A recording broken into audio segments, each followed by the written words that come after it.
Hi, I'm Arash Kamiyar with MetroJacksonville.com. I'm here with Jim Alabiso of Jumping Fish, CEO and Director of Jumping Fish and also of Leap. Yeah. Excellent. Jumping Fish, what is this? Jumping Fish is a nonprofit. We're in the business of creating an economy of athletics, recreation, and tourism in the St. John's. And then annually, you're going to leave out the most important thing. Yeah, well, yeah, annually we have a swim. Okay.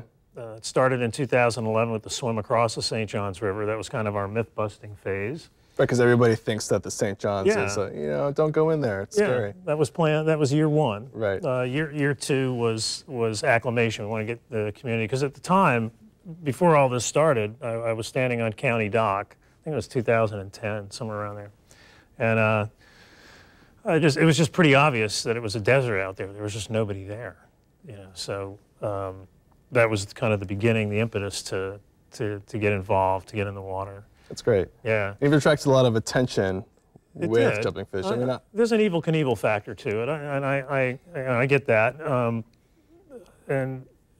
But it's fun, and it was good, and it had a really big impact on the community at a time when nobody was spending any time in the river. I was joined by Neil Armington on the Kingfisher boat, the River Keeper, and we had a good crowd at the other side. It was the beginning of something wonderful, to be able to say, you know, this river, after almost 40 years of Clean Water Act, we can start using this thing again. Right, because that's your ultimate point. It's not about, look at me, I'm swimming in the river. You're saying, and that's I'm why old news, man. Yeah. So you're here today, and the reason why we asked you to come speak with us was to talk about dredging the port, which is obviously a hot topic, and we want to dredge it. This will be the 6th time we're attempting a dredge. Yeah, that's right. And here's what's interesting. The St. John's River used to be around 15 feet. Yeah. And now we want to take it. Yeah, we have that history sitting here in front of us. We got, 12 to 15, then 24, 30, 34, 38, over almost 100 years now. And we've substantially affected the ecology, and now we want to take it another 10 feet deeper to 50 feet. Yeah, close to that, yeah. Yeah, thoughts? Like, what's the impact of that? Well, there's a whole lot of impact, and part of the issue is measuring that impact and doing the proper studies to understand what that impact is. Right. Thing is every time they dredge the river, they have to do a new study, and there's a reason for that, because the river that they dredged 10 years ago is not the same river they're dredging now. The hydrology is different, the salinity is different, the wetlands are different, the wildlife's different, the project is different, so every time they got to do a study. So the river they want to dredge in 2016 is not the same river they dredged in 2009. When we did Up the River downtown a couple weeks ago, we had the record number of human-powered people on the water ever seen in downtown Jacksonville. Now we got people in the water. We have people coming in from around the country next year to do a race in the St. John's River. First Coast Outfitters does tours in the St. John's River. Yeah, it's amazing to me that we have this beautiful water that's so underutilized. The Dragon Boats just did their festival last weekend in the St. John's River. This is a different river, Arash, than we had in 2009, heck, in 2010. So when they start talking about dredging and they start talking about plumes of sediment coming in and flowing upstream from the flood current all the way upriver, we got to talk about what that means. And do they have an action plan for that? No. They have a monitoring plan. We do a blast, we do some raking, we do some dredge, and we pull up some kind of sediment that our monitoring says, oh, there's something in here. Well, where did that plume go? My background is environmental catastrophe management. I understand this process very well, understand mitigation very well. I understand we're in a big negotiation here.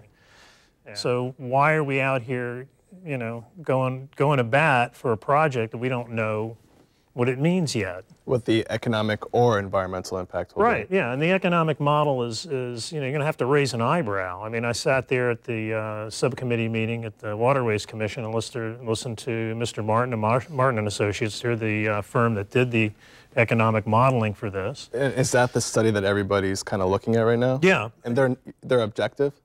No, absolutely not. One of the eyebrow-raising slides in that PowerPoint presentation was that the last slide showed the client list, and they're obviously, most of their revenue comes from selling ports to communities. So I don't find it objective. Okay. And even if it was, let's say in theory that it was objective, it still needs to be peer reviewed, and that's been delayed. I was hoping to hear, and I've heard from other people that at the last Jacksport meeting, I think it was last Wednesday, we were expecting to hear an announcement about a peer review for the economic model. We haven't heard it yet.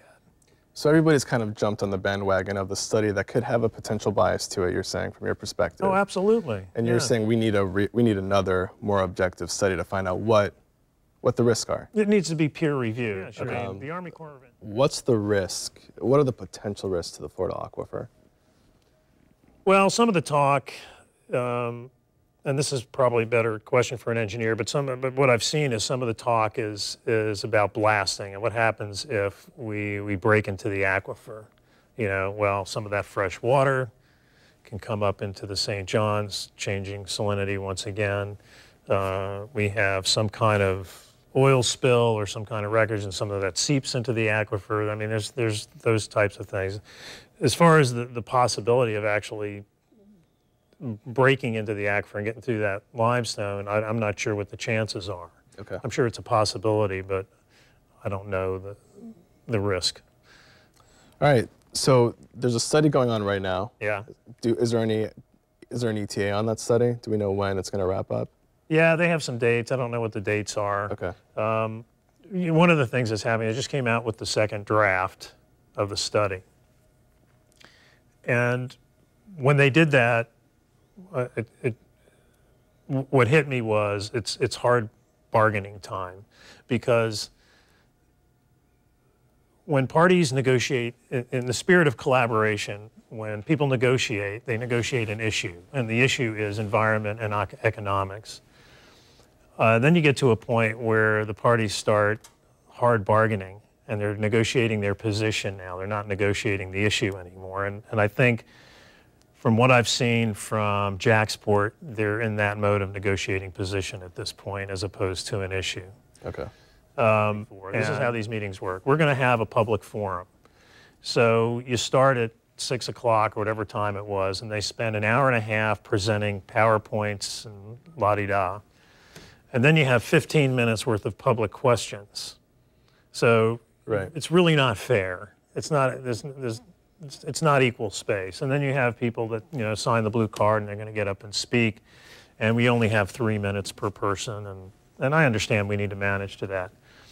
But then you get the patronizing talk, and I'm sorry, I don't mean to insult anybody, but you get the patronizing, you know, we're all a community. And I think this is a great thing that we're doing here, that the community is involved. And, you know, we're fishermen too, and some of my best friends are fishermen, and all that patronizing talk, it's not something I'm going to really, look, we all know that. It's stating the obvious. The community wouldn't be here. We wouldn't be there speaking, asking questions if it wasn't, it is a community project. It's not a community project because the Army Corps of Engineers or Jacksport or Jack's Chamber made it a community project. It's a community project because we made it a community project. I don't mean just me, I mean Jumping Fish, I mean Jim Alabiso, St. John's Riverkeeper, North Florida Land Trust, and the like. And the folks in the community that believe we need to study this more. That's what makes it a community issue, not the fact that Jacksport announces that it's a community issue. Jim, we're going to wrap up here, but there's sure. I want you to stress what you said earlier. You want to see the St. John's River. You have 3 key points that you had mentioned. Sure. What were they? We believe that creating a balanced economy through athletics, recreation, and tourism will help counteract and hold accountable industrial concerns over a period of time. And I know that this is not going to happen in 6 months. It's going to take years to develop it. We've spent 3 years working toward that. Part of that is myth busting, acclimation, community engagement, collaboration, and economy building. And there's people in this town, and I'll give you a really good example, the new CEO of Visit Jacksonville. He's got this hands-on. This guy's a visionary. These are the kind of people we need in this town to make stuff like this happen. So we're not the only game in town, and there's a lot of organizations in town that believe that we can build this economy. Excellent, excellent. Yeah. Jim, again, thank you for being pleasure. on. Yeah. Again, this is Arash with MetroJacksonville.com. I was here with Jim Alabiso, Executive Director of Jumping Fish and also Leap. Come out to the river and get wet. That's